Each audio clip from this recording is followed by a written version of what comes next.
Bismillahirrahmanirrahim. Alhamdulillah rabbil alamin wassalatu wassalamu ala asyrafil anbiya'i wal mursalin wa ala alihi wa sahbihi ajma'in. Subhanaka la ilma lana illa ma 'allamtana innaka antal alimul hakim. Rabbi shrah li sadri wa yassir li amri wa hlul 'uqdatam min lisani yafqahu qawli. Qala musannif rahimahullahu ta'ala wa nafa'ana bi ulumihi fid dharain amin. Adapun nadamah, maka bahawasanya menggugurkan amal, kata ulama sekaliannya. Nadamah ini dengan arti kata menyesal, menyesal melakukan kebaikan. Contohnya begini, contohnya kita tolong seseorang, kemudian saat ada kebaikan kita kata menyesal tolong. Maknanya kita ukit balik perbuatan kita, boleh jadi kerana orang tu tak ikut kata kita. Tapi masalah bila kita buat baik pada orang, maka itu dah dapat pahala. Kita kena lupakan kebaikan kita tadi, dan jangan kita ukit-ukit. Tapi bila sampai satu peringkat, dia kata menyesal aku tolong kamu sebagai contoh. Ini termasuk nadamah. Maka menyesal tolong dia, yang mana tolong tu buat baik, maka perbuatan baik tadi yang dia buat dahulu terbatal amal. Yang selama ini dia buat baik. Berarti kita disuruh agar jangan mengukit-ukit kebaikan yang kita buat. Jadi dikatakan bahawa menggugurkan amal, kata ulama sebahagian saja. Amal tadi digugurkan, pahala digugurkan, dan kata sebahagian pendapat. Kata ulama lain sekalian amal kebaikan yang telah dia buat dahulu, yang sedekah dahulu, yang dia tolong sedekah tadi, akhirnya dia maknanya dia mengukir-ukir. Kadang-kadang kita tak boleh nak kawal juga, kadang-kadang kita bagi bantuan, tiba-tiba dapati bahawa ini orang kaya rupanya, kaya benda kita, jadi kita rasa nak marah.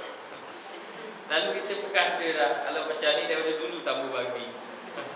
Maknanya, jadi kadang-kadang mari perasaan kita. Hanya nak beritahu, kita mengungkit-ungkit, kita menyesal di atas kebaikan yang kita buat itu memang dilarang.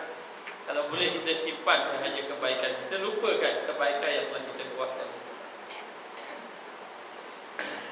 Dan ujub itu menghilangkan gandaan. Ujub ini yakni orang yang melakukan amal, selepas dia melakukan amal, kemudian dia berbangga dengan amalnya. Maka ketika dia buat amal itu dia dapat pahala, kemudian dia datang ujub maka tak dapat pahala. Maka dikatakan bahawa menghilangkan gandaan pahala. Pahala yang kita buat ni akan boleh berganda-ganda. Maknanya bila kita buat, apatah lagi bila kita buat tadi dalam keadaan ikhlas kepada Allah, maka pahala tadi akan digandakan oleh Allah. Namun ketika mana datang ujub, mari kita rasa bangga diri dengan amal ibadat yang kita lakukan, maka dia hilang. Hilanglah gandaan pahala tadi dengan sebab ujub, merasa bangga dengan apa yang dia lakukan. Jadi sebenarnya kita ni dalam keadaan perlu berhati-hati. Kalau kita tidak beramal, bahaya. Bahaya tidak beramal menyebabkan kita jauh pada Allah, dapat muka Allah, memunculkan dapat azab. Dan kalau kita beramal pula, bahaya boleh hilang juga amal, dengan sebab adanya ujub dalam hati kita, adanya perasaan bangga dan sebagainya. Ada seorang itu berjumpa dengan seorang ulama. Dia kata orang yang melakukan amal, dia kata melakukan amal akan diberi pahala. Betul lah, kalau orang beramal akan diberi pahala. Kemudian dikatakan bahawa saya ini tidak beramal, tetapi Allah Ta'ala memberi nikmat banyak kepada saya. Nikmat banyak kepada saya, maka saya tidak merasakan itu satu bala. Yang dikatakan tak semayang, tak ibadat ni bala, tapi saya tidak semayang, pahala banyak. Maka kata ulama itu, bala yang ditimpa oleh kamu adalah bala kamu lupa Allah. Maknanya seorang yang lupa Allah Ta'ala itu dikira bala, walaupun dapat nikmat, tak ada apa-apa. Maka orang yang buat amal ibadat pula, dia merasa bangga juga dengan amalnya, itu juga bala juga. Kerana apa? Kerana orang yang beramal merasa bangga dengan amal, maka dia seperti tak ada amal. Sebab nanti amalnya akan dihilangkan dengan sifat bangganya, dengan sifat ujubnya, dengan sifat riaknya, menyebabkan amalnya jadi hilang. Maka kita ini yang beramal, sembahyang, baca Quran, belum tentu lagi amal ibadat kita ini. Lalu ada seorang sahabat namanya Mahram, Maimun ibnu Mahram, lelaki tapi nama Maimun. Maimun ibnu Mahram, dia adalah seorang yang soleh. Seorang yang soleh. Jadi di antara jalan dia nak menghancurkan nafsunya dengan memperbanyakkan zikir dan uzlah. Dia tidak mahu berkawan dengan orang dan dia banyak memperbanyakkan zikir untuk dia nak mengalahkan nafsu. Katanya bisikan hati dia ni nak buat jahat terlalu banyak, maka dia memperbanyakkan zikir kepada Allah. Memang kalau orang tu kau nak dekat, kau banyak ujian. Kau nak dekat, kau banyak ujian. Lalu dia memperbanyakkan zikir, melakukan amal ibadat kepada Allah. Maka dia ni banyak menangis kepada Allah Ta'ala, dan dia dikatakan seorang yang sangat meninggalkan maksiat kepada Allah Ta'ala. Tapi akhirnya setelah dilihat dia tak buat maksiat, tapi dia banyak juga menangis. Kerana dia bimbang lagi. Dia bimbang, dia kata kerana dia bimbang takut dia buat maksiat dalam amal. Macam mana buat maksiat dalam amal? Membuat maksiat dalam amal ialah merasa bangga dalam amal. Dan dia masih lagi menangis kerana mengetahui bahawa orang yang buat amal itu belum lagi selamat. Kalau orang yang beramal pun belum selamat, orang yang sembahyang banyak belum lagi selamat, orang yang baca Quran belum lagi selamat, apabila hatinya belum lagi ikhlas ataupun dia masih lagi terkena penyakit bangga dengan amal yang dia lakukan. Maka amal yang dilakukan disertai dengan bangga itu menghapuskan pahala, bahkan dikatakan juga menghilangkan gandaan pahala. Dan hasrah dan juga nadamah. Hasrah ni apa? Kecewa. Putus asa. Nadamah, menyesal. Khauful mulamah, takut orang mencela. Kita ni kadang-kadang takut orang cela kita. Nanti kalau kita nak beramal, kita mari timbul perasaan. Nanti kalau aku pergi belajar, orang kata aku buat tunjuk baik. Kalau aku pakai pakaian macam ni kan, nanti orang kata apa pula. Jadi kita ini dalam nak buat amal, kita rasa takut-takut. Rasa takut-takut dan kita selalu memikirkan celaan orang yang mencela. Jadi disebut wala takhafu laumata laim, jangan kamu takutlah orang nak cela. Buat terus amal ibadat kepada Allah. Orang nak kata apa-apa sok kira. Kerana manusia tidak menilai kita. Yang menilai kita adalah Allah Subhanahu Wa Taala. Jadi bila seorang itu dia takut celaan orang yang mencela, lalulah dia mengurangkan amal ataupun dia tidak melakukan amal, tidak selamat juga. Macam saya kata Fudail bin Iyad mengatakan, seorang ulama nama Fudail bin Iyad mengatakan orang yang lari daripada sifat riya, lalulah dia ini buat amal ibadat banyak, dipuji oleh orang. Setelah dipuji oleh orang, lalu dia kata, aku ini buat ibadat orang puji, nanti tidak ikhlas, maka aku malas buat amal ibadat. Maka dia pun lari daripada ibadat, dia tidak buat amal ibadat tadi yang dulu sudah banyak buat amal ibadat, dan dia tidak banyak buat amal ibadat, maka itu pun dia kira tidak ikhlas lagi dengan Allah. Orang yang lari daripada melakukan amal kerana makhluk, dia tidak lepas juga daripada sifat riya mengikut Fudail bin Iyad. Jadi dalam beramal ini tak boleh pula kita nak fikir orang lain macam mana nanti orang lain kata, tak boleh. Kita terus buat amal ibadat kepada Allah. Dan bila buat amal ibadat pada Allah, jangan duk fikir orang pula, aku sembahyang banyak orang lain tak tahu, aku baca Quran orang lain tak tahu. Maka kita selalu memikirkan tentang makhluk. Maka bila kita fikir tentang makhluk, itulah yang menyebabkan amal kita jadi rosak. Maka orang yang beramal juga kadang-kadang di dalam amalnya itu sudah terbatal, disebabkan ada penyakit-penyakit yang ada dalam hati. Dan juga tahawun ni maknanya main-main dengan arti kata tidak bersungguh-sungguh, ataupun maknanya orang itu hanya melakukan amal ibadat atas dasar semangat sahaja. Lalu dikatakan meringankan amal, dia pun meringankan amal, maknanya tidak mengambil berat tentang amal tadi. yakni sedikit amalnya, maka hilanglah beratnya. Dengan sebab sedikit amal, sebab dia tidak ambil kira amal dia tadi, akhir sekali jadi sedikitlah amalnya. Yakni tiada memperbanyakkan akan dia dan tidak dia memperbanyakkan. Lalu orang selalu cakap, asal sembahyang sudah. Maknanya sembahyang sudah, lalu untuk sembahyang saja yang wajib, tidak mengambil berat tentang yang sunat. Yang sunat pula kita pula kata alah sunat aja. Ni pula penyakit kita. Yang sudah sembahyang wajib, dia mari pula main alah sunat saja. Maknanya ya, ibadat sunat ini dia afdal sembunyi. Afdal kita sembunyi, ya, jangan bagi orang tahu. Dan kalau orang tengok kita tak banyak amal, itu lagi baik. Hakikatnya banyak. Tapi orang tengok tak banyak, memang hakikatnya tak banyak. Itu yang tidak bagus. Jangan. Maka disuruh kita mengambil berat tentang amal, melakukan amal ibadat kepada Allah Subhanahu Wa Taala. Maka bila seorang tadi mengambil berat, nescaya dia akan memperbanyakkan amal. Jangan juga kita mempersoalkan amal banyak pun tidak ikhlas, baik tak payah beramal. Jangan begitu. Kita tak tahu ikhlas kita macam mana, boleh jadi betul tidak ikhlas lagi. Maknanya, tapi kita teruskan melakukan amal. Kata Ibnu Athaillah di dalam kitab Tajul Arus menyatakan bahawa orang yang sentiasa beramal itu adalah orang yang sentiasa mengetuk pintu Allah. Maka ketuklah pintu Allah dengan adab, katanya. Mana kita ini melakukan amal ibadat dengan adab, dengan baik-baik, dengan cara tinggal tak maksiat dan sebagainya. Masalah kita tak kosok lagi sembahyang, masalah ibadat kita tak boleh lagi tinggalkan maksiat, masalah kita ni dia masih lagi terjerumus dengan dosa-dosa lidah, mata, tangan dan sebagainya. Tapi tidak boleh kita tinggalkan amal. Jangan kita kata kita kalau kita buat amal pun tak ada apa-apa kok. Ataupun kalau kita nak bertaubat pun tak guna kok kita bertaubat, niat maksiat tu ada lagi. Tak kira ada niat tidak ada niat, ibadat kena buat. Kerana orang yang buat ibadat itu dikira orang yang mengetuk pintu Allah. Jadi kalau lama-lama orang ketuk rumah kita, kita buka kat pintu. Maknanya serabu-serabu. Maknanya kadang kita buka kerana serabu, tapi buka juga.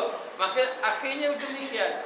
Allah Ta'ala dia suka hamba yang nak kembali kepada dia. Tak macam kita. Kita orang mari, tak mau dia ada hari, sampai tak ada nak tidur pun kita marah. Tapi Allah Ta'ala tidak. Allah Ta'ala suka setiap masa kepada Allah mendapat. Maka kita ketuklah pintu Allah melakukan amal ibadat kepada Allah Ta'ala.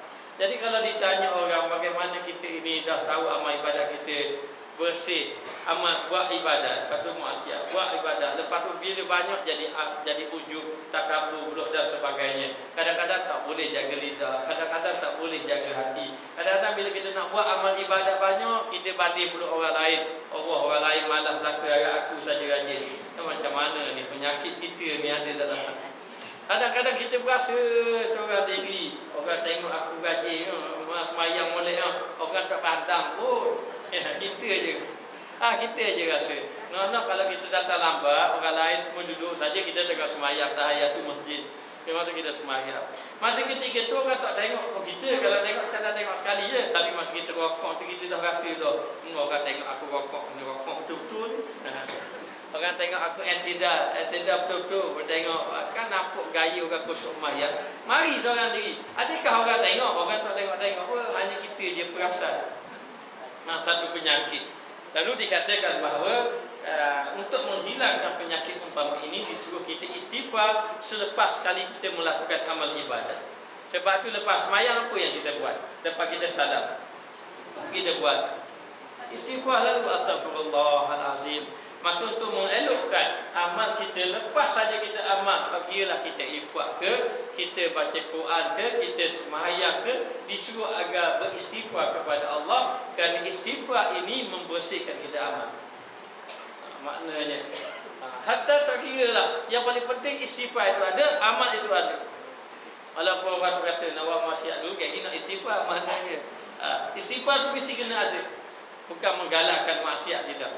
Tapi sebagai orang yang beriman, kadang-kadang kita lemah iman kita, jatuh pada maksiat, maka kita kena bangun balik cepat-cepat. Untuk sebagaimana iblis dan syaitan tidak pernah, iblis, syaitan, nafsu tak pernah putus asa nak menyesatkan kita, maka kita tak boleh berputus asa nak kembali pada Allah.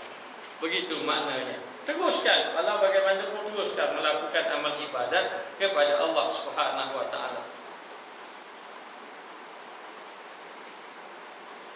Yakni tiada membanyakkan dia, kataku, maka bagi qabul daripada kataku tu, kata siapa? Kata Imam Ghazali. Maka bagi qabul tu penerimaan amal tadi, dan daripada hasilkan amal tadi, hasilkan pahala. Pahala tadi, pahala amal itu kembali keduanya itu kepada bagi yang membesarkan dan juga meringankan. Jadi pahala amal tadi dia kembali kepada apa? Kembali kepada kita. Kita mengagungkan amal ke kita meringan-ringan? Kalau kita ni meringan-ringankan amal, maka kuranglah pahala. Kalau kita membesar-besarkan amal, maka besarlah pahala. Ni kita buat memang kerana semangat. Ni kita buat kerana malu ke orang. Bukannya sama pahala. Pahala kerana malu ke orang. Orang lain bangun belaka semayang sunat, takkan duduk saja bangun juga. Maknanya bangun juga agak daki. Maknanya maka semayang kerana ikut orang, kerana malu orang. Yang ni memang dah daripada rumah dia niat dah nak semayang, dan dia tahu, dia kata ini kalau semayang sunat ini, semayang tarawih ini besar pahala. Maknanya lalu dia pun buat amal ibadat, banyak-banyak. Maka buat itu memang kerana membesarkan ibadat tadi, membesarkan pahala, maka besarlah pahala. Tapi kalau ringan-ringan, maka sekecillah pahala. Ini kata Imam Ghazali, sedikitlah pahala. Maka pahala ini adalah harta di negeri akhirat. Orang yang ada atas dunia ada harta kan hidup dia senang, dibandingkan orang yang tidak ada harta. Kemudian orang yang ada harta dekat akhirat, maka senanglah hidupnya di negeri akhirat. Maka nak beritahu bahawa seseorang itu diberi pahala. Kadang-kadang kita tengok semayang sama aja, semayang belaka, tapi pahala tidak sama masing-masing. Hanya kalau orang itu semayang berjemaah, dia akan tampung. Yang ini lebih banyak, ini kurang, dia bagi-bagi maknanya. Tapi kalau semayang sunat, maknanya orang itu lebih lagi. Sebab itu semayang sunat ini disuruh kita memperbanyakkan semayang sunat. Semayang yang wajib janganlah jadi nak waktu sehari semalam. Maknanya nak memperbanyakkan subuh jadi 3 rakaat, itu tak boleh. Tapi kalau sembahyang sunat, boleh kita memperbanyakkan mana-mana sembahyang sunat yang boleh banyak sembahyang. Seperti sembahyang sunat, tahajud ataupun sembahyang sunat-sunat, sunat duha dan sebagainya. Lalu dikatakan bahawa dan gugur itu dibatalkan manfaatnya terkadang dengan perbuatan dan dengan sebabnya. Jadi kadang-kadang terbatalnya amal tadi atau manfaat tadi dengan sebab perbuatan tadi, sama ada dia meringan-ringan ataupun dia ujub takabur dan sebagainya. Kemudian terkadang membatalkan pahala, kadang-kadang membatalkan pahala, kadang-kadang membatalkan manfaatnya. Kurang manfaat, dapat pahala tapi tidak banyak. Tapi kadang-kadang membatalkan terus pahala tadi. Jadi amal ibadat sudah lakukan, tapi kadang-kadang amal ibadat kita tidak ada nilai di sisi Allah. Yang kita takuti. Hanya kita ini orang awam, memang disebut amal ibadat sembahyang contohnya. Sembahyang yang diterima ni kalau kita faham memang dalam keadaan khusyuk. Qad aflahal mu'minun alladzina hum fi salatihim khashi'un. Maknanya berjaya orang yang beriman. Siapa yang berjaya tadi? Yang mana di dalam sembahyang dia khusyuk. Jadi disebut dalam ayat lain, aqimis salata li zikri, maka dirikanlah sembahyang dalam keadaan kamu ingat pada aku. Maka ada ulama mengatakan bahawa sembahyang kita yang cukup syarat hukumnya sah. Tetapi bahagian pahala itu diberi mengikut kadar kita ingat pada Allah. Ini mengikut sebahagian ulama berdasarkan kepada ayat aqimis salata li zikri, maknanya dirikan sembahyang dalam keadaan ingat kepada aku. Sebab itu zikr itu adalah zikir. Orang khusyuk-khusyuk semayang ni macam mana dia khusyuk semayang? Maknanya siapa yang khusyuk sini tolong ceritakan. Orang yang khusyuk-khusyuk semayang ni maknanya di dalam hatinya dalam keadaan berzikir. Hidup hatinya Allah dia jadi ingat. Betul, kalau kita berzikir betul-betul, nanti kita duduk saja pun dia mengingat. Nanti kita jadi heran, aku tak gerak kali dah, dia bagi ingat sendiri zikir. Itu tanya orang yang ahli zikir. Maknanya saya ni tanya orang je, saya pun tak rasa juga. Tapi nak beritahu memang boleh begitu. Maknanya Bahkan ada orang beritahu saya pegang je tasbih. Pegang nak tengok tasbih aja, terus teringat tu berzikir. Dia mari berzikir. Bila hati ingat, bila kita sembahyang, dia akan jadi khusyuk. Dia akan menjadi khusyuk. Bila seorang tadi bukan khusyuk dengan arti kata hilang diri dan sebagainya, macam tak tahu. Jadi macam tak sedar dah.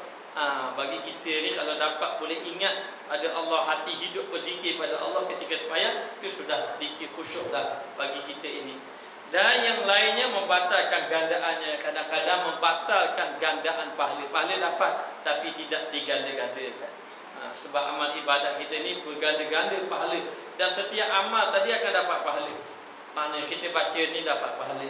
Kita rokok baca, orang baca sekali dapat pahala cara sekali. Orang baca 3 kali, 3 kali. Lepas tu tidak, ada orang baca pendek, orang baca panjang. Maknanya maka demikianlah dengan amal-amal ibadat sunat. Ada orang yang tak angkat tangan, angkat takbir, tangan tak angkat. Allahu Akbar tu gitu selalu. Ada pahala dia tapi tak sama dengan orang yang angkat tangan. Maka demikian kedudukan pahala ni, ada yang lebih, ada yang kurang. Maknanya, maka disuruh kita ini agar memperelokkan amal ibadat kepada Allah Subhanahu Wa Taala.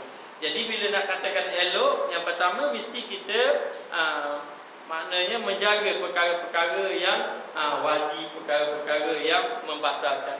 Kemudian kita cuba buat perkara-perkara yang sunat. Mana-mana perkara-perkara yang sunat kita cuba lakukan. Kemudian dikatakan bahawa gandanya dan sawab. Sawab ini pahala. Pahala itu manfaat yang menghukumkan dia balas perbuatan dengan ainnya dan dengan qara'innya. Jadi nak beritahu pahala ini dibalas dengan ikut perbuatan pada ainnya. Ainnya pada benda tu. Maknanya pada ain maknanya benda. Maknanya pada perbuatan tadi. Seperti perbuatan sujud, maka dapat pahala sujud. Perbuatan i'tidal, dapat pahala i'tidal dan sebagainya. Maknanya. Kemudian orang semayang. Masa dia semayang itu, dia duduk dalam saf yang pertama, maka dapat pahala bagian saf yang pertama. Orang yang kedua dapat pahala saf yang kedua. Maknanya duduk dalam keadaan macam tu. Yang ini makmum masbuk. Ini muafiq. Muafiq pahala lebih lagi. Masbuk kurang sikit. Maka demikian mengikut qara'in, maknanya mengikut tanda-tandanya ataupun mengikut ahwalnya, keadaan-keadaannya. Maka pahala yang Allah Ta'ala bagi itu mengikut keadaan dia. Bukan kata maknanya dapat ni kira macam dapat semayang Jumaat banyak ni pahala. Kadang-kadang dah orang ni lebih macam ni. Sebab tidak sama kedudukan orang yang sembahyang. Maknanya yang ni tandanya. Kalau ini tandanya dan ahwalnya keadaannya. Dan tadaif pula. Pahala pula boleh diganda-gandakan pula. Jadi banyak pahala. Yakni gandanya, iaitu dilebihkan atas ini, yakni atas pahalanya. Baik, kadang-kadang dilebihkan pahala gandaan. Yang sembahyang ini pahalanya banyak ni, tapi oleh kerana dia ada buat apa-apa lagi, maka lebih lagi. Sembahyang ni pahalanya banyak ni, tetapi orang ini dia membaca surah. Sembahyang sunat pun dia baca surah, dapat pahala. Maknanya kemudian yang ni membaca surah yang panjang. Ni baca surah tapi Quran duduk depan. Maknanya ni baca surah tetapi hati ingat dalam yang sudah dihafalkan. Semuanya tidak sama. Tidak sama. Maknanya orang ini dari segi pakaian, dari segi kedudukan, saf dan sebagainya, maka pahala-pahala itu maknanya diberi mengikut keadaan. Ni Imam Al-Ghazali datangkan maknanya. Dan razanah itu nak kata apa? Nilaian ibadat tadi. Yakni tetap atas satu amal, yakni dilebihkan yang hasil dengan yang menghukumkan tandanya. Jadi Allah Ta'ala binilaian dalam amal tadi, tetap dalam satu amal. Satu amal itu dapat pahala, telah ditetapkan. Dalam amal itu telah ditetapkan pahala. Kemudian dilebihkan yang hasil, yang menghukumkan tandanya. Lalu dilebihkan dengan sesuatu yang ada tanda ataupun ada tambahan-tambahan. Macam orang ni, kalau ibarat, kalau kita tanda, orang ni semayang tak pakai kopiah. Orang ni pakai kopiah, orang ni lebih satu tanda, gambaran gitu. Maknanya, ada tanda yang dilebihkan tandanya. Orang ni lebih bahagian ni, orang ni lebih bahagian ni. Maka demikian orang yang mengerjakan sembahyang. Maka yang lebih kali dalam sembahyang itu adalah kekhusyukan di dalam sembahyang. Apabila orang itu khusyuk dalam sembahyang, maka lebih pahalanya di sisi Allah. Dan kelakuannya, dan juga kelakuan dia, keadaan dia. Ada orang yang sembahyang cepat, ada orang yang sembahyang lambat, ikut tertib betul-betul, seperti membaikkan kepada seorang yang ahli khair. Ataupun dia kata, tak kira itu dalam saya contoh sembahyang, dalam perbuatan lain pun seperti apa? Seperti membaikkan kepada seorang daripada ahli khair. Ahli khair ni ahli kebaikan. Kita buat baik dengan orang baik. Kita buat baik dengan orang yang baik. Maknanya seperti apa? Seperti kita kita infak lah, kita bagi orang yang nak belajar, contohnya kita infak. Belajar tu orang nak buat baik, ataupun orang yang baik, mana kita pun tolong dia, kita membagi lagi duit pada dia sebagai contoh. Maka kita telah buat baik kepada orang yang baik. Buat baik kepada orang yang baik itu besar pahalanya. Kemudian kepada ibu bapa, ini contoh, ataupun buat baik kepada ibu bapa. Dan tidak sama kita bagi, maknanya kita bagi hadiah kepada ibu bapa kita dengan kita bagi orang lain, tidak sama. Lebih lagi pada ibu bapa. Kita bagi pada ibu bapa kita, kita tolong ibu bapa kita dengan kita tolong orang lain, lebih lagi ibu bapa kita. Jadi tidak sama maknanya. Sebab itu kita kena faham, kadang-kadang orang yang dekat kita abaikan, orang yang jauh kita ambil berat. Dia kena orang yang dekat dulu. Islam suruh kita yang dekat. Sebab tu Nabi diperintahkan wa anzir ashiratakal aqrabin. Kamu kena beri peringatan kepada ahli keluarga kamu yang hampir dulu. Itu dalam bab apa? Dalam bab nak ajak ibadat dan sebagainya. Maka demikian juga dalam bab kebaikan yang lain. Jadi kebaikan yang lain kita kena lebihkan kepada ahli keluarga kita dahulu. Selepas itu ada lebih-lebihan daripada ahli keluarga kita, barulah kita nak tolong pada orang lain. Hatta kalau ditanya, baik saya nak bagi harta kepada ulama, saya nak bagi harta kepada ibu bapa. Maka setengah mengatakan ibu bapa dahulu. Kerana kalau tidak ada ibu bapa, tidak ada kamu. Tak ada ibu bapa, kamu tak jumpa dengan ulama. Maknanya, jadi nak suruhnya kita buat baik kepada orang yang buat baik kepada kita. Dan siapakah yang paling buat baik pada kita? Ibu bapa kita lah. Bahkan disebut dalam Al-Quran, dalam surah Al-Isra, wa qadha rabbuka alla ta'budu illa iyyah wa bil walidaini ihsana. Allah Ta'ala telah menetapkan bahawa tidak ada Tuhan yang berhak disembah melainkan Dia, dan ibu bapa hendaklah kamu buat baik. Lepas Allah Ta'ala sebut ibu bapa tadi. Bahkan Allah Ta'ala pun mengatakan dalam hadis, Nabi ada mengatakan dalam hadis, ridallah ala ridha walidaini. Ridha Allah Ta'ala duduk di atas ridha kepada kedua ibu bapa. Maka pahalanya lebih kalau kita bandingkan dengan orang lain. Kata ulama, sama saja kena buat baik. Maknanya, yakni dia kata kita kena buat baik kepada ibu bapa. Sama saja buat baik. Orang Islam dan orang kafir, yang pertama kepada ibu bapa. Ibu bapa, maka dikatakan bahawa ibu bapa Islam ke tidak Islam ke kena buat baik. Walaupun dia ini tidak Islam. Maknanya ada seorang pun dia alhamdulillah masuk Islam. Mana bekerja, selalu pergi kuliah. Satu hari mak dia datang. Dia tanya saya, Ustaz, macam mana mak saya datang? Mak saya ni tak pergi mana lagi. Kata tak boleh, tak kena pergi. Cuti kerja, kena cuti kerja, minta kena khidmat pada mak ayah. Maknanya buat baik. Maknanya biar saat dia tengok, dan kita beritahu ini adab Islam yang suruh kita. Sampai mak dia balik ambil cuti dan sebagainya. Sebab dia nak tahu adakah kena ambil berat ke, tak apa dah, tak payah ambil berat ke. Tak. Masalah ayah kita, mak kita tak suka kita sebab kita beriman, itu nombor dua. Tapi buat baik, tetap buat baik. Maknanya. Dan yang kedua, menolong ketika kesusahan ayah kita yang susah, kita kena tolong juga. Dan kira Islam ke dalam tidak beriman pun gitu. Dan yang ketiga, menunaikan janji, begitu juga. Kena buat baik juga, kena tunaikan hatta pada orang kafir sekalipun. Maka dikatakan bahawa kemudian kepada kedua ibu bapanya, kemudian kepada satu Nabi daripada Anbiya. Mana buat baik kepada Nabi? Buat baik kepada Nabi. Kalau orang dengan Nabi, masa bersama dengan Rasulullah, orang tukar. Ada kata, aku tebus ibu dan bapaku demimu ya Rasul. Itu lain. Kalau Rasul Rasulullah, memang kena utamakan Rasulullah. Utamakan Rasulullah sebab Rasulullah mengatakan la yu'minu ahadukum hatta akuna ahabba ilaihi min walidi wa walidihi wan nasi ajma'in. Tidak beriman seseorang itu sehinggalah aku lebih dikasihi daripada anak kamu, daripada bapa kamu, daripada semua manusia. Aku naklah dilebihkan ataupun dikasihi, lebih dikasihi. Ini Rasulullah. Maka demikian juga dengan buat baik kepada satu daripada anbiya, nabi-nabi. Maka buat baik pada nabi tak sama dengan buat baik pada orang lain. Tidak sama. Buat baik kepada ibu bapa tidak sama. Buat baik kepada orang soleh tidak sama.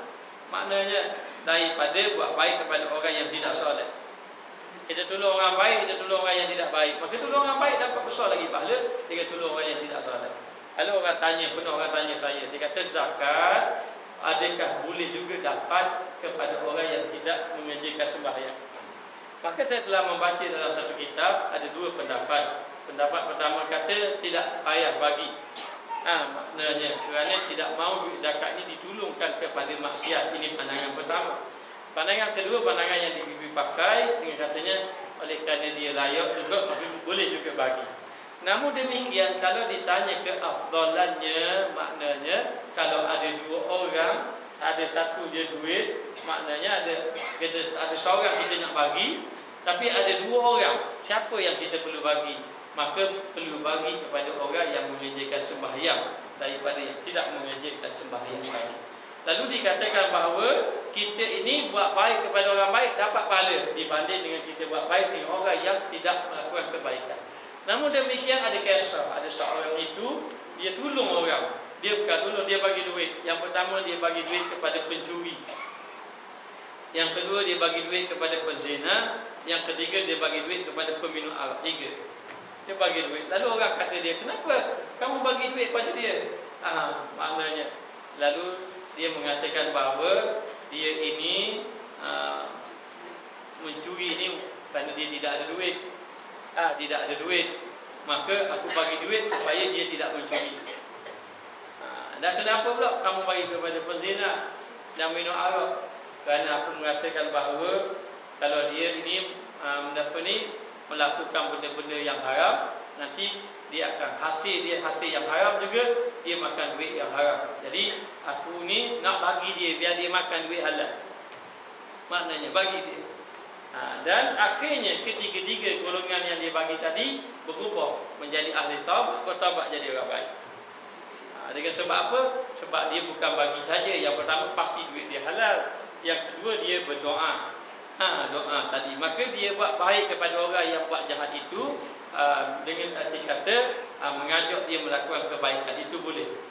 Kadang-kadang begitulah orang-orang mana kalau kita bantu dia, kita nasihat dia, dia mudah terima. Sebab dia dah banyak kita bantu dia. Apatah lagi kita nak larang dia jangan buat jahat. Maka boleh kita bantu orang buat jahat supaya dia dapat meninggalkan kejahatannya. Tapi kalau dikira hukum, kita tolong orang baik, kita tolong orang yang tidak baik, maka pahala lebih kepada kita tolong orang yang baik.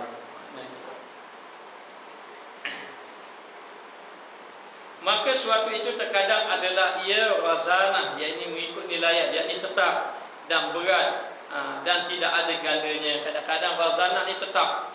Dia tetap nilaian dia cukup nilai macam tu saja. Mana macam kereta harganya 10,000 contohnya. Tapi tak ada apa-apa lah, tidak ada aircon, tak ada apa-apa. Tapi ada yang lebih mahal lagi. Ini 10,000 aircon molek, kemudian maknanya gear automatik pula. Dan macam-macam lah, ada punya aksesori dengan dia punya kursi dia, ada kelebihan-kelebihan, maka ini jadi mahal. Ini biasa saja, murah saja maknanya. Sebab dia sudah tetap macam tu. Sudah tetap macam tu. Maka ibadat kita, pahala kita sudah ada tetap. Allah Ta'ala tetap dah. Maka ada orang yang dapat banyak tu, yang sebagaimana Allah Ta'ala tetap. Tetapi ada orang yang dapat lebih daripada itu. Dengan sebab amal-amal ibadat yang dia lakukan. Kita ni kalau nak lebih pada orang lain, dengan arti kata kita buat satu amal yang mana amal itu dapat manfaat pada orang lain. Maknanya kalau kita buat amal tadi dapat manfaat, orang lain pun dapat manfaat. Apa contohnya? Biasanya muslimat suka anjurkan baca Yasin rumah ke rumah contohnya. Maka penganjur tadi akan dapat pahala lebih pada orang lain. Kita pula jangan pergi, kalau aku pergi untung je maknanya. Baca rumah seorang, jangan. boleh ada sifat macam tu. Baik baca rumah, kalau pergi kita baca sekali, kita bagi yang ni, lepas tu bagi yang kita je dapat juga. Kita duk fikir macam tu tak bagus. Maknanya sebab Allah Taala sebut wa ta'awanu 'alal birri wat taqwa. Kamu kena tolong-tolong buat kebaikan dan ketakwaan kepada Allah Taala. Tapi memang benar begitu. Kalau muslimah dia anjurkan di rumah dia fikir-fikir ajak orang baca Yasin. Tapi kalau ajak orang baca Yasin, jangan ajak saja baca Yasin tadi, kena sedia air sikit. Air. Bukan air minum, air teh. Bukan air mineral. Letak situ sebab bila kita baca ayat Quran, nanti ayat Quran tadi akan memberi kesan kepada air tadi. Boleh ke? Betul ke? Ya, ada dalam Quran Allah Taala kata yang sesungguhnya air ini hidup. Air kan hidup. Macam mana air hidup? Masya-Allah. Kalau pokok, kalau tak siram air hidup tak pokok. Hidup pokok kan. Kalau tak siram air tak hidup lah. Jadi dengan air tadi kita siram jadi pokok hidup. Bumi yang mati. Bumi maknanya kemarau sampai merekah tanah. Tiba-tiba tanah jadi subur dengan apa? Dengan air kat tu macam. Maka air hidup. Maknanya manusia pun begitu. Dengan percampuran air mani hidup manusia. Air ni hidup. Maka air hidup ini nak beritahu kalau kita baca ayat Quran, dia panggil apa? Molekul. Maknanya molekul tu dia akan hidup berbentuk. Dan saya tengah tengok satu gambar, dia letakkan satu lagu trash, lagu apa dah. Pecah molekul dia. Molekul air jadi pecah, dia tak molek. Sebab itu kalau orang dia letakkan air, lepas tu dia kata macam-macam air, ada air. Dia kata dengan apa ni? Dengan kata-kata yang keji. Keji dia katalah. Kata ke orang, tapi dekat dengan air tadi. Lepas tu minum air tu hati jadi keras. Hati jadi keras. Dia masuk dalam. Sebab tu nak beritahu kalau kita baca ayat-ayat Quran tadi, air tadi akan memberi kesan kepada kita. Sama ada buat minum, buat mandi. Ada dalil ke minum mandi ni?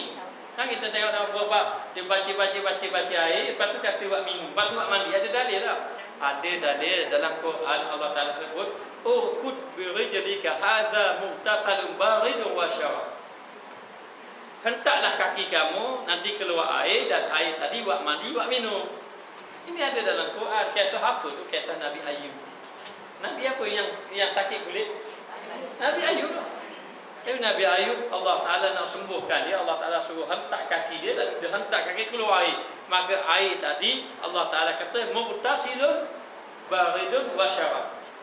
Akan keluar air yang sejuk buat mandi, mughtasilun untuk mandi, syarab maknanya minum, mandi dan minum. Maka ada nas kita boleh buat mandi, buat minum air tadi. Mana air macam mana?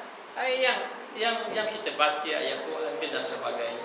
Maknanya maka dikatakan bahawa tetap, kemudian bila tetap tadi mengikut amal-amal ibadat tadi, kadang-kadang menjadi beras, kadang-kadang tidak ada gandaan, kadang-kadang begitu saja tidak ada gandaan. Maknanya maka inilah menyatakan perkataan yang dahulu, inilah yang dipegang oleh orang-orang dahulu, kataan yang dahulu pada mentahqiqkan pada ma'ani ini, pada makna ini mengenai amal ibadat tadi. Maka ibadat kita ini boleh diganti-gantikan pahala oleh Allah, dalam waktu yang sama boleh dihilangkan. Dan ada ibadat tadi lebih pada orang lain, ada kadang-kadang ibadat kurang, tak sama dengan orang lain. Maka demikianlah, kadang-kadang semua baca Quran, bulan Ramadan pun baca Quran, lepas tu sembahyang tarawih belaka. Maka setiap orang yang sembahyang tarawih itu tidak sama. Kalau dia dalam keadaan dakwah tu dia tebal kok, maka berat dia buat dia, maknanya dia lebih lagi pahala.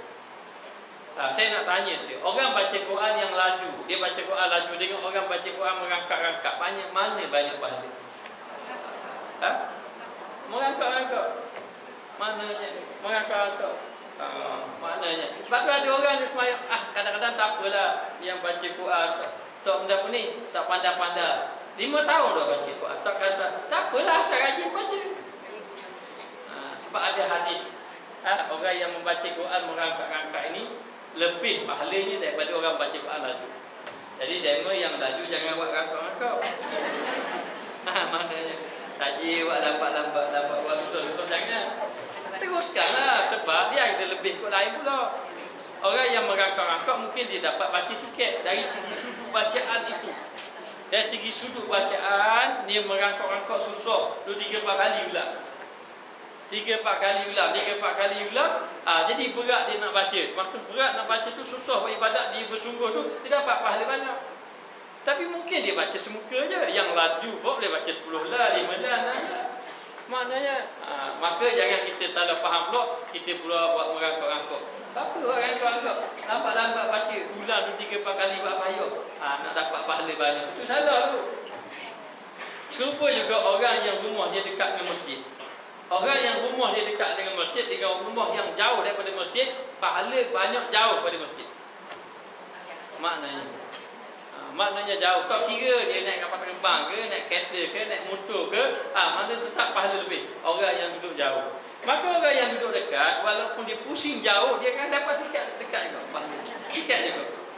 Maknanya, sebab disebut di dalam kitab apa, Bahru Mazi disebut, dia kata, maknanya orang yang rumah dia jauh daripada masjid, perjalanan dia itu akan dapat pahala banyak.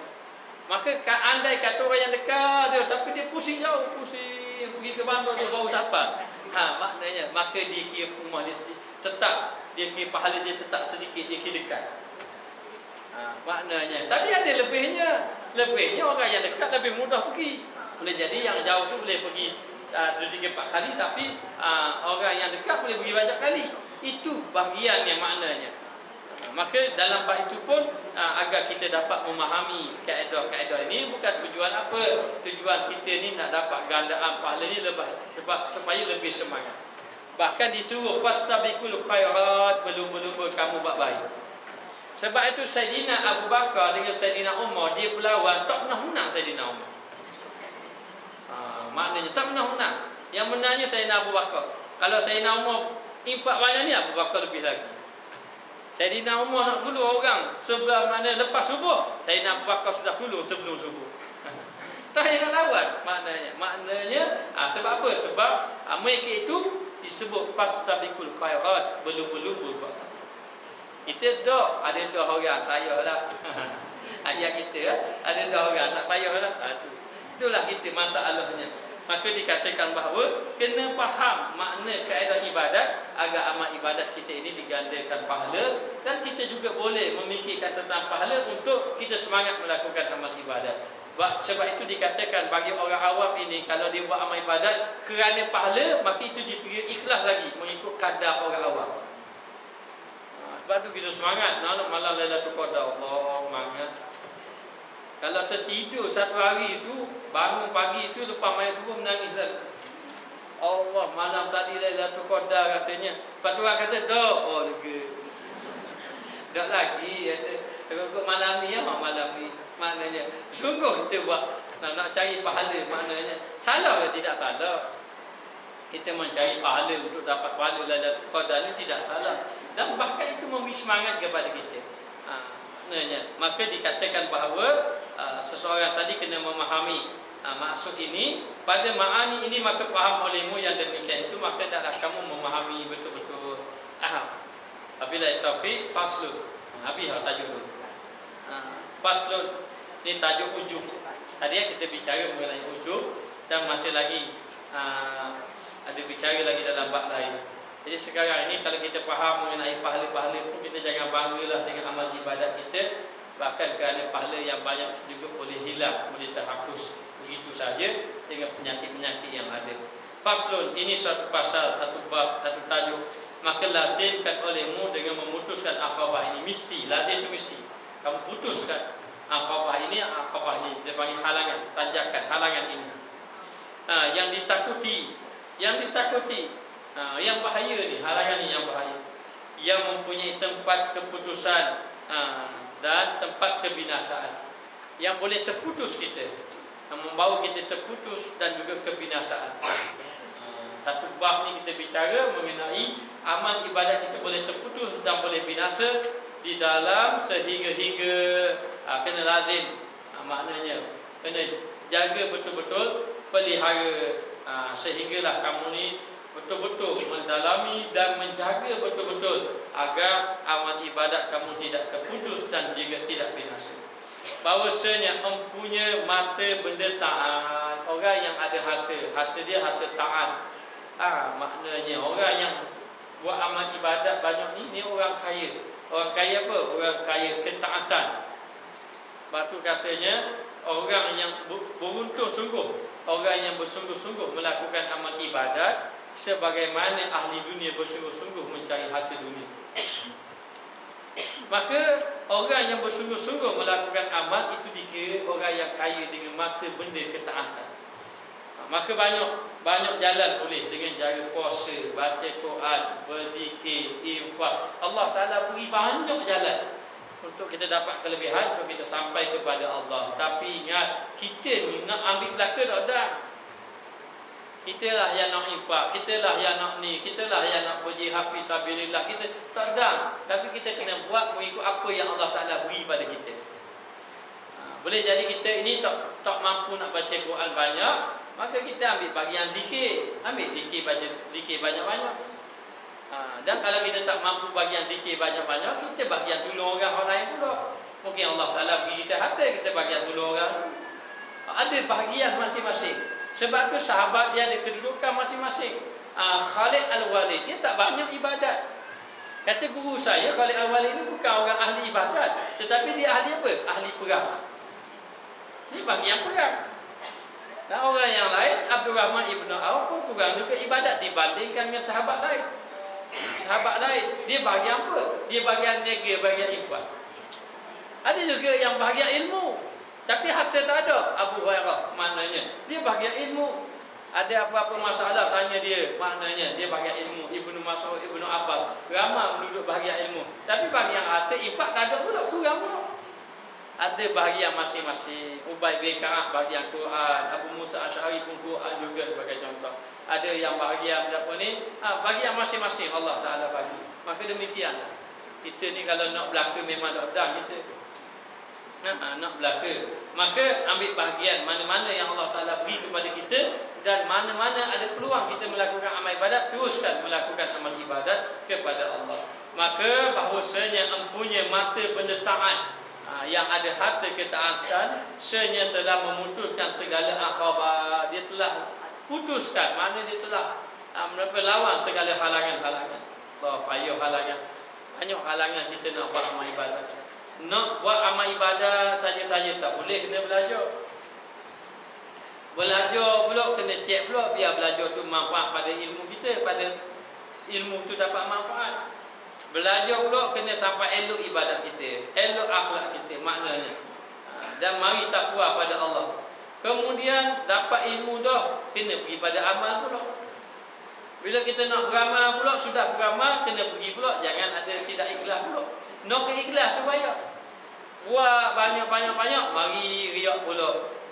Lepas pada tu hilang riak, mari ujub pula. Gitulah, dia mari gitu. Maka amal ibadat kita ni kata, sebab tu tak boleh nak bangga amal ibadat kita. Tak ada banyak andil dah. Kita pun tidak tahu. Maknanya bahawa amal ibadat kita ni kita serah kepada Allah Ta'ala, dan banyak halangan-halangan yang perlu kita tempuhi. Dan telah menanggung demikian kepayahan, dan orang-orang dahulu menanggung kepayahan. Katanya ulama mengatakan bahawa seseorang itu tidak akan mencapai dapat kepada Allah, dekat kepada Allah, kecuali dia melalui jalan kesusahan-kesusahan. Allah banyak jalan kesusahan. Kena tempuh jalan lapar. Kita ni tak Ramadan, tak puasa. Kadang-kadang lah, maknanya lalu jalan lapar pula. Lalu jalan letih, lalu kena tutup pintu tidur pula, macam-macam kena tutup. Tutup pintu sayang kedekut ni, mana kena tutup, kena buka pintu murah pula. Tutup pintu rehat. Nak rehat sama tak boleh. Pintu kena beramal macam-macam kita. Kena tempuh bermacam-macam kesusahan. Tapi kita ni pasti makan perasaan habis-habis. Nak masuk surga mau tidur banyak, makan sedap. Inilah kita lemah. Kalau orang tanya nak masuk surga belaka, makan 3-4 pinggan, lepas tidur lagi, maknanya. Lepas tu tengok TV 2-3-4 jam, maknanya. Lepas tu main Facebook lagi, lepas tu duduk Shopee, habis tepat lagi Shopee. Lepas tu nak masuk surga, Allah berkat kita. Maka dikatakan bahawa kena menanggung banyak kesusahan, menanggung demikian kepayahan, tanggung kepayahan, kesusahan, hingga hasil ia baginya, sehingga dia berjaya. hasil baginya mata benda daripada ibadat, dapat hasil ibadat. Ibadat ini begini, kalau kita ini lemah iman, jadi kita nak buat rasa berat. Tetapi kalau orang yang sudah biasa betul, dia berat dah nak tinggal. Dia tak nak tinggal dah. Kalau tinggal dia gelisah. Dia tak boleh buat apa-apa. Mana akan nak buat dah. Tuan guru saya, dia pergi musafir ke, dia pergi mana-mana, sunat Tuhan tak tinggal. Pergi mana-mana dia akan singgah dekat masjid mayang sunat Tuhan. Dia nak tinggal dah. Kalau tinggal dia macam jadi susah hati, jadi sakit pula dia. Kita nak buat sakit. Bukan tinggal aku sakit nak buat dia sakit. Allah berat aku. Ada buat senyap gitu saja. Buat senyap, tapi mayat tunggu lagi. Mati-mati orang tahu mayat sunat tak tayang. Jadi nak buat tu berat. Tapi memanglah sebab kita ni tak dapat lagi. Kalau dah dapat macam orang yang mula-mula nak jadi kaya kan susah kan, kerja sini. Tapi bila dah kaya, dah pasangan dah luar, relax je. Goyang kaki saja, tengok akaun tiap-tiap bulan. Duit pun pakai sayang-sayang gitu saja. Tapi apa? Sebab sudah melalui kesusahan. Kita ni kadang-kadang tengok orang ni meniaga. Saya pergi ke satu tempat di Melaka. Siapa tak cukup sangat, dia buat kenapa? Dia buat air nyo. Jual air nyo saja. Maknanya mari mikir balik kampung jual air nyo. Jadi kaya macam ni ikut. Mari fikir Allah. Nak beritahu dia ke Melaka. Orang waktu kata betul lah buat macam ni ya. Boleh kata macam-macam. Airnya campur pisang lah, buat coconut shake lah, macam-macam dia buat. Tapi airnya saja. Apa orang apa berebut. Siapa meja nak duduk pun tak cukup. Kena kat meja. Mari fikir. Dia orang Selangor tu fikir, Pak, buat airnya lah negeri. Tanya. Semangat je. Nak jadi gini macam-macam negeri dah jadi. Akhirnya berjaya. Rupanya orang tu dah dapat mengalami kesusahan banyak dah. Dia. Balik Terengganu, ada seorang balik Terengganu, ajak pergi. Saya ajak pergi kat tempat taki air buah. Buat air buah pula Maknanya buat air buah macam-macam dah fikir. Tanya ke orang buat air buah tu, bukannya tahun ni, bukan buat sebulan terus berjaya. Maknanya saya pun kata dulu, saya ingat saya pergi Kedah ni dulu tak ada orang Kedah. Satu hari ada air dia buat, air durian. Kita pergi air durian. Air lain tak ada lagi masa tu buat, barulah. Nak jaya macam ni makan masa banyak. Kita tengok orang bawa sedap-sedap. Ini sifat kita ni. Baru usaha malah. Maka nak beritahu orang-orang yang soleh, dia sudah melalui kepayahan, dia tempuh kepayahan. Maka saya pernah bertanya dengan Tuan Guru Haji Lah. Dia selalu rajin mayang. Macam mana jadi rajin mayang? Kita malah, kita ni rasa malah. Dia kata memang malah belaka. Lawan ke malah tu bertahu nak hilang malah. Maknanya istiqamah dah mayang tinggal balik. Lepas tu siapa tu tanya dia daripada bila dia buat ni? Punya daripada budak je latih diri. Memang melalui jalan kepayahan. Tapi kalau kita ni nak kesenangan sama, maka payahlah kita nak sampai ke muncaknya. Maka itu gambarannya. Maka orang-orang dahulu telah menanggung demikian kepayahan. Mereka tanggung sungguh kepayahan. Maknanya dengan kurangnya rehat, kurangnya tidur, kurangnya makan. Setengahnya dilarang, kata jangan banyak makan. Maknanya kerana banyak makan ini menyebabkan tubuh malas untuk melakukan amal ibadat kepada Allah. Hingga hasil ia baginya mata benda daripada ibadat. Maknanya sehinggalah dia hasil daripada mata benda ibadat ini yang sangat sedikit lagi amat mulia. Itu pun rasa sikit. Amal ibadat jangan rasa banyak. Siapa yang rasa banyak ibadat, kau pun sikit. Rasa banyak tu mengaji Quran banyak. Sebenarnya rasa banyak tu sikit lagi. Maknanya. Jadi kita nak buat macam mana mesej? Bila buat sikit berasa banyak. Maka sehinggalah dia dapat harta benda ibadat. Dia mendapat ibadat tu boleh dia kuasai menjadi kebiasaan dia buat amal ibadat. Tapi itulah ibadat yang sedikit tetapi amat mulia. Dapat orang kaya ibadat ni dia rasa sikit. Dia tak sama dengan harta benda dunia. Harta benda dunia memang dia kaya, memang dia akan rasa banyak. Dan memang banyak pun dia rasa. Yang benda tu banyak pun. Tapi dalam bab ibadat, kekayaan ibadat semakin banyak semakin kurang. Ilmu gitu lah. Kalau orang tu berasa aku ni boleh belaka, tafsir boleh, hadis belaka, memang tak boleh belaka dia. Biasanya gitu. Sebab tu kata Imam Syafi'i, semakin aku belajar, rupanya semakin banyak benda tak tahu. Kau belajar, kau banyak benda tak tahu. Maknanya. Jadi nak beritahu begitu dalam bab ibadat, orang yang merasa sedikit itu bagus. Dibandingkan dengan banyak. Berbeza dengan benda dunia memang rasa banyak. Rasa dia banyak sebab nilaian jadi nilaian, tetapi pahala tak ada nilaian. Kita tak tahu banyak mana. Ada nilaian di sisi Allah, kita tak boleh nak nilai pahala. Kita dapat pahala, kita dapat pahala. Bila kita mati nanti, fayunabbi'ukum bima kuntum ta'malun, akan dibentangkan amalan yang apa yang kamu lakukan semasa hidup di atas muka dunia. Lalu dikatakan bahawa maka bahawasanya ia tiada ditakut atas mata bendanya itu akan demikian yang dahulu daripada aqabah. Dia bukan masalah takut kepada amal ibadat, tapi yang ditakut sekali aqabah, halangan tadi. Halangan yang ditakuti. Boleh jadi amal ibadat banyak. Amal ibadat banyak kita ni tak sentuh selamat tu, sebab yang akhir sekali tu penting. Sudah dihimpun daripada balik kita buat ibadat, bimbang di akhir-akhir dia jadi wujud takaburiah boleh habis dari jalan. Itu orang yang takuti. Maka dia tidak takut pada mata benda yang amal ibadat tadi. Mana amal ibadat banyak tadi, tetapi yang dahulu tu daripada aqabah, melainkan aqabah ini, aqabah halangan ini. Apa yang dia takut ni? Bahawasanya ada padanya yang memutuskan, ada benda yang memutuskan amal dia, memutuskan amalnya, yang ditakut dirampas ataupun dia dirampas. Orang yang ada harta banyak, apa yang dia takut? Dia takut pencuri.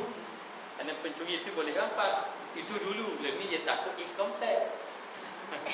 Income tax takut. Jadi nak beritahu dia takut kerana sudah banyak amal. Maka demikian, amal yang banyak itu dia takut juga. Takut akan dirampas dengan satu penyakit dan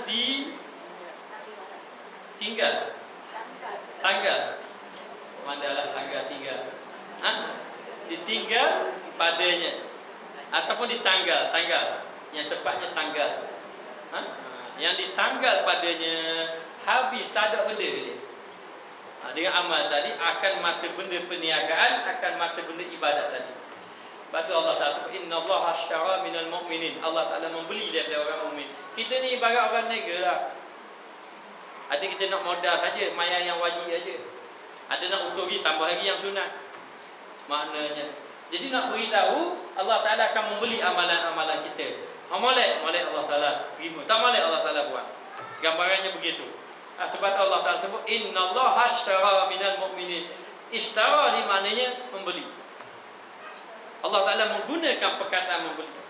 Dan kita beramal ini merupakan ibarat seolah-olah perniagaan. Ya ayyuhallazina amanu hal adullukum ala tijaratin tunjikum min azabin alim. Wahai orang-orang yang beriman, mahukah aku tunjuk kamu perniagaan? Allah Ta'ala sebut perniagaan. Perniagaan apa?